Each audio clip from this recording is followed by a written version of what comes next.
박사들을 졸졸 따라다니며 여기저기 호기심을 보이는 SCP-131부터 박사들만 보면 부비부비를 참지 않는 SCP-999, 그리고 이제는 조금 어른스럽게 모습이 변한 SCP-173까지 재단에는 요원들과 박사들이 인정한 몇몇 귀요미들이 존재하는데요. 그런데 최근 이 귀요미 라인에 또 하나의 개체가 추가되었다고 합니다. 바로 SCP-4966입니다. SCP-4966은 인형을 닮은 외형을 가진 정체불명의 생명체로 똥실똥실한 몸에 짧은 다리, 그리고 뚱한 표정을 가진 아주 귀여운 녀석인데요. 특히 녀석은 약간은 무심해 보이는 표정과는 정반대의 성격을 가지고 있는데, 부침성이 좋아 처음 보는 사람이라도 아무렇지 않게 다가가는 것은 물론 새끼 고양이 비스무리한 소리를 내며 상대방의 행동을 따라하는 등 애교도 상당히 많은 편이랍니다.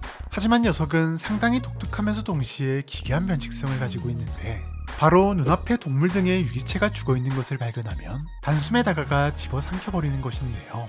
특히 이때 녀석의 입은 아무리 자신보다 큰 생명체라도 한 입에 통째로 삼킬 수 있을 정도로 커지는 것이 가능하며, 신체 역시 삼키는 대상에 맞춰 자연스럽게 늘어나는데, 과거 흰수염 고래의 사체를 삼켰을 때도 찢어지거나 손상된 부분이 없었던 것으로 보아 늘어나는 정도에는 한계가 없는 것으로 추정되는데요.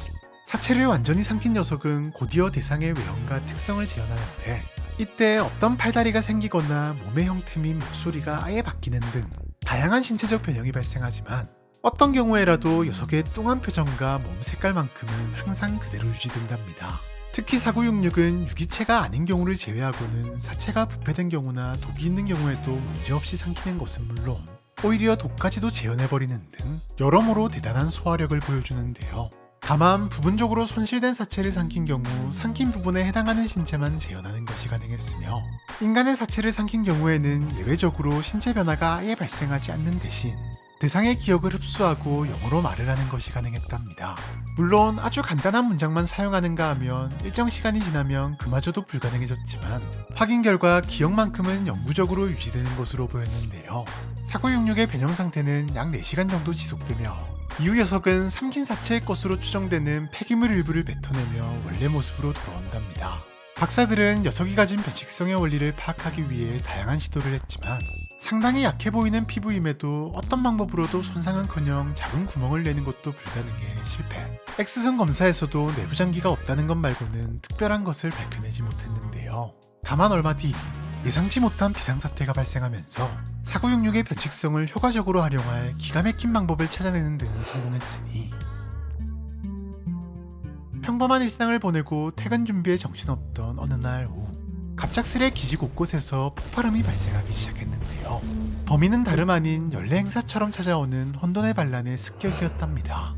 물론 요원들의 발빠른 대처로 인해 큰 피해 없이 상황이 마무리되긴 했지만, 박사들은 적잖은 혼란에 빠졌는데, 카메라를 돌려보면 볼수록 녀석들의 움직임이 마치 격리실 어디에 뭐가 있는지 훤히 깨고 있기라도 한 듯 그 어느 때보다도 신속하고 정확했기 때문인데요. 설상가상 녀석들의 소지품에서 기지에 보관 중인 변칙개체에 대한 정보가 담긴 문서까지 발견되면서 박사들은 뿌락치가 있다고 확신했지만, 지금까지도 들키지 않은 뿌락치를 찾아내기란 여간 쉬운 일이 아니었답니다. 그런데 그 순간 박사의 머릿속을 스쳐가는 녀석이 있었으니, 네, 바로 4966이었는데요. 박사는 즉시 4966에게 혼돈의 반란 요원 사체를 넉넉하게 제공했고, 녀석들에게 정보를 빼돌린 사람이 누구인지를 물었답니다. 물론 처음부터 가자를 요구하며 비협조적으로 구는 예상치 못한 문제가 있긴 했지만, 4966은 하나씩 기억 속에서 단서를 찾아나갔고, 자신에게 찾아왔던 사람들 중 주황색 사람들 몇몇이 빨간 사람들, 즉 혼돈의 반란 요원들에게 머리를 이용해 정보를 제공했다는 사실을 포착하는데요. 게다가 본인 스스로는 의미를 파악하지 못한 듯 보였지만, 소닉 칩이라는 결정적인 단서까지 포착한 것은 물론 스파이 활동을 벌인 14명의 D계급을 지목하는 데 성공한답니다. 실제 확인 결과 이들 모두는 D계급으로 위장한 혼돈의 반란 소속이었던 것이 확인되었고, 부검을 통해 생각만으로 정보를 전달할 수 있는 특수장치인 일명 소닉칩이 손해 부분에 장착된 사실을 발견하는데요. 특히 녀석들이 사용한 소닉칩은 정보를 넘기는 즉시 자신이 스파이 활동을 했다는 사실을 잊게 만드는 특수 기능까지 내장되어 있어 정보가 술술 새어나가는 와중에도 잡아내기가 힘들었던 것으로 밝혀졌답니다. 네, 4966이 없었다면 지속적인 피해가 발생할 수도 있었던 상황이었던 것. 4966에게는 스파이를 색출한 공을 인정해 맛있는 과자 한 봉지가 수여되면서 상황은 마무리되었는데요. 현재 4966은 인간형 개체 격리실을 개조한 전용 격리실에서 지내고 있으며 평소 아기 고양이와 비슷한 습성을 보이는 녀석의 특성을 고려해 격리실엔 폭신폭신한 가구와 캣타워 그리고 여러 인형과 장난감이 충분히 비치되어 있답니다. 또한 누군가와 정기적으로 상호작용하지 않으면 불안감을 보이는 녀석의 특성상 의무적으로 3주에 한 번은 녀석과 놀아주는 시간을 가지는 것은 물론 자비로 구입하기만 한다면 선물을 자유롭게 주는 것도 허가되어 있는 등 행복한 재단 생활을 보내고 있다고 하네요.